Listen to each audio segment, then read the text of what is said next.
மனம் வந்து அமைதி அடைந்தால் வரக்கூடியது தூக்கம். மனம் வந்து அமைதி அடைந்தால் வரக்கூடியது தூக்கம். மனம் வந்து அமைதி இல்லைன்னா வரக்கூடியது கலக்கம்.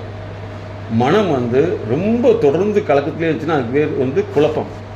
அதே மாதிரி இதெல்லாம் வேண்டான்னு சொல்லி மூளையை வந்து ஆஃப் பண்ணி விட்டுறது வந்து அது மயக்கம்.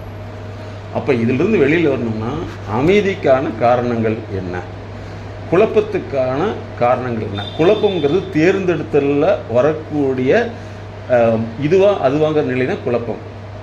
அப்போ இதிலிருந்து வெளியில் வர்றதுக்கு தான் நாங்கள் என்ன சொல்கிறோம்னா வாழ்வியல் பகுப்பாய்வுன்னு சொல்கிறோம். அப்போ உங்கள் லைஃப்பை வந்து நாங்கள் ஒரு ஸ்லைஸாக போட்டு பார்க்கல. ஃபஸ்ட்டு மேஜர் ஸ்லைஸை இப்போ அடுத்த ஒரு ஸ்லைஸ் என்னென்னா உங்களுக்கு வந்து ஃபேஷியான்னு சொல்கிறோம், பேச்சு உருவாக்கம். அந்த பேச்சு உருவாக்கத்தை நம்ம அதிகப்படுத்தலாம். அந்த பேச்சு உருவாக்கத்தில் வந்து தடையாக இருக்குதுன்னா வார்த்தை வர்றதில்லை. நாங்கள் என்ன சொல்கிறோம்னா ஒரு மனுஷனை வந்து ஒரு 2 நாளைக்கு 3 நாளைக்கு 10 நாளைக்கு அவங்களுடைய பேச்சை வந்து அனலைஸ் பண்ணோம்னாவே ஒரு 10 வார்த்தைக்குள்ளே தான் அவங்களோட வாழ்க்கையை இருக்கும் சார். அதுக்கு மேலே அவங்க வாழ்க்கையே தெரியாது. அப்போ 10 வார்த்தைகளை வைத்து நம்ம வாழ முடியாது. வாழ்க்கைக்கு வேறு, தொடர்புக்கு வேறு வார்த்தைகள் இருக்குது. அப்போ இந்த வார்த்தை சார்ந்த விஷயத்தை தான் நாங்கள் உங்களுக்கு இப்போ டெவலப் பண்ணுறோம்.